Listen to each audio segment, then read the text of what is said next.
Brazil, Argentina, কোন মুসলমানের বাচ্চা যদি তার কাছে প্রিয় হয়, এটা আল্লাহর কসম আমি বললাম, তোর ইমানের সমস্যা, তোর ইমানের সমস্যা, তোর ইমানের সমস্যা, তোর মুসলমানিত্বের সমস্যা।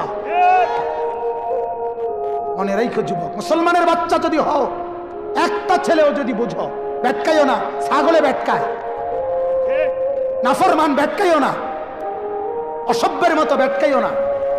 এটা ব্যাটকানির লেগে বলছি না, হাসার জন্য বলি নাই বেটা।